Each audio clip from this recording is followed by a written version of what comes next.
Eu não sei há quanto tempo você acompanha futebol na sua vida, mas em algum momento você já se perguntou como deve ser o futebol venezuelano? Quando se fala de Venezuela, a gente lembra de muitas coisas, né? Âmbito político, âmbito econômico, mas dificilmente a gente vai lembrar do futebol de lá, cara. Como que deve ser os campeonatos por lá? A gente sabe que na Libertadores eles não costumam apresentar muitos perigos, na Copa do Mundo eles sequer participaram. Tem algumas coisas no futebol venezuelano que talvez você não saiba, mas que explica muito bem o porquê o futebol de lá é tão ruim perante aos outros países da América do Sul.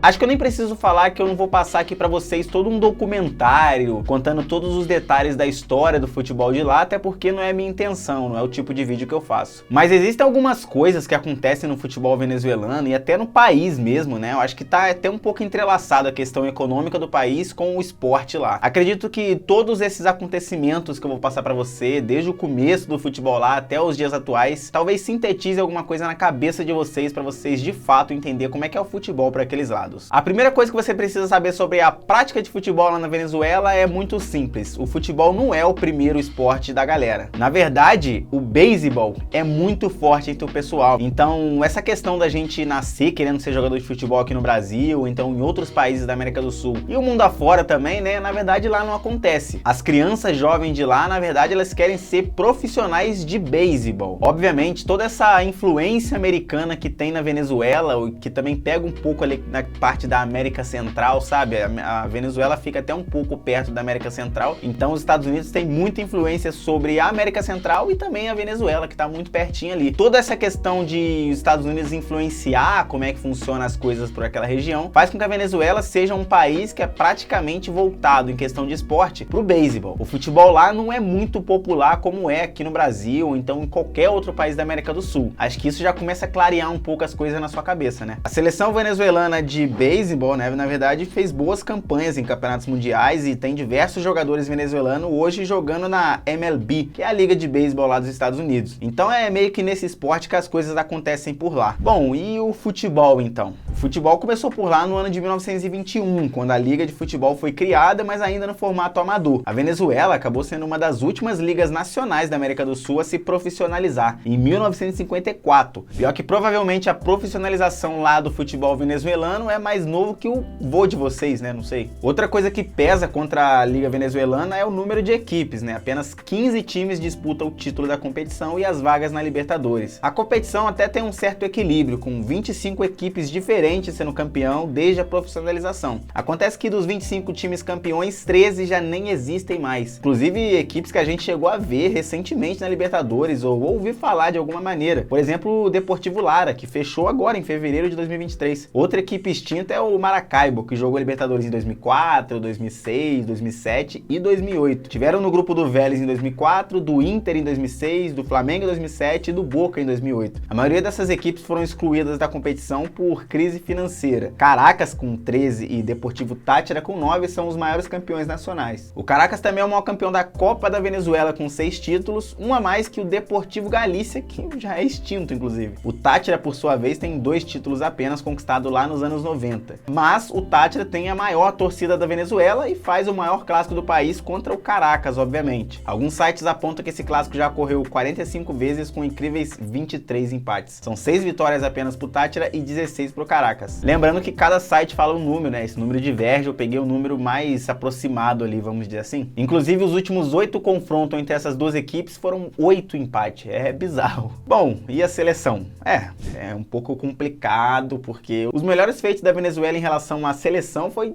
ter sediado a Copa América de 2007, em que a final foi entre Brasil e Argentina no famoso pode até empatar lá do Adriano. Eles foram eliminados nas quartas de finais para o Uruguai, perdendo por 4-1. O legal dessa competição foi a média de 40 mil pessoas no estádio, um bom público, né, pro futebol do país. Já na Copa América seguinte, eles fizeram história, chegaram até as semifinais, ficando com o 4º lugar. Tiveram no grupo do Brasa e fizeram a mesma pontuação, ficando em segundo. Inclusive, o jogo entre Brasil e Venezuela acabou 0-0. Já nas quartas, eles despacharam o Chile, né, vencendo por 2-1, e o Chile, inclusive, que venceria as 2 edições seguintes da Copa América. Então foi um feito bem importante para a Venezuela. Eles perderam para o Paraguai nos pênaltis na semifinal e para o Peru na disputa de 3º lugar por 4-1. Outro resultado expressivo da seleção venezuelana foi foi o vice-campeão mundial sub-20 em 2017. Essa competição acabou acontecendo lá na Coreia do Sul. Nessa Copa, né, eles fizeram uma campanha perfeita na fase de grupo. Despacharam Japão, Estados Unidos, Uruguai e perderam a final para os ingleses. E aí, NT, né? Nice try ou nem tentou? Os grandes ídolos nacionais que praticam esporte com bola no pé, né? Não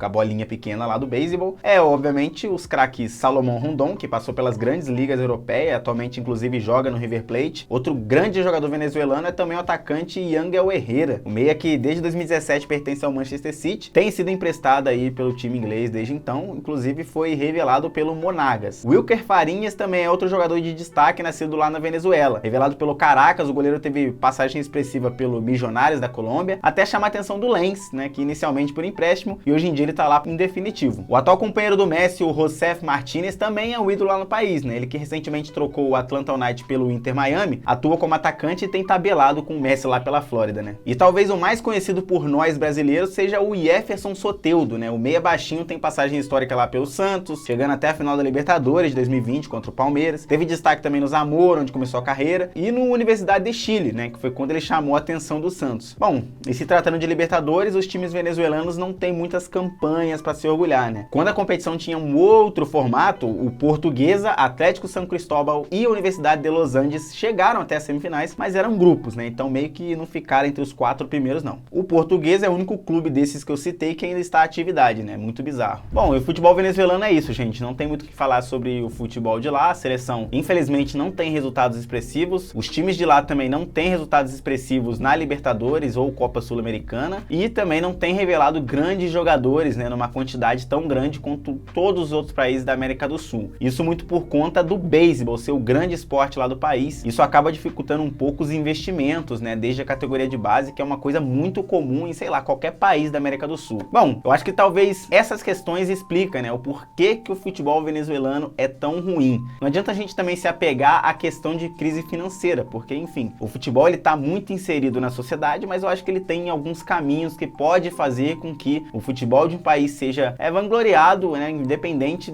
da situação financeira do país. É só você pegar a própria Argentina, que tem passado, né, por uma crise financeira aí gigantesca nos últimos anos, e o River Plate acabou de inaugurar o seu estádio novo e o Boca Juniors está pensando em fazer o mesmo. Então, assim, acho que o futebol tem como se separar um pouco da sociedade em alguns quesitos, principalmente econômico. Então, acredito que o fato da Venezuela viver tanto tempo em crise não seja o principal argumento para que o país seja muito ruim no esporte. Acho que só a preferência mesmo pelo beisebol deve já atrapalhar bastante também as equipes, né, que tendem a, sei lá, falir do nada, ter uma crise financeira e não aguentar, não tancar as crises. Acho que isso faz com que o futebol de lá seja tão ruim e desvalorizado. Bom, é isso. Tem algum futebol aí na América do Sul que você quer conhecer? Se sim, você pode deixar um likezão aí no vídeo e deixar um comentário. Claro, não esquece de se inscrever aqui no canal, porque é muito importante pra mim e acredito que não vai fazer muita diferença na sua vida agora, mas pra mim é muito importante, tá bom? Vou ficando por aqui, até o próximo vídeo e é nóis!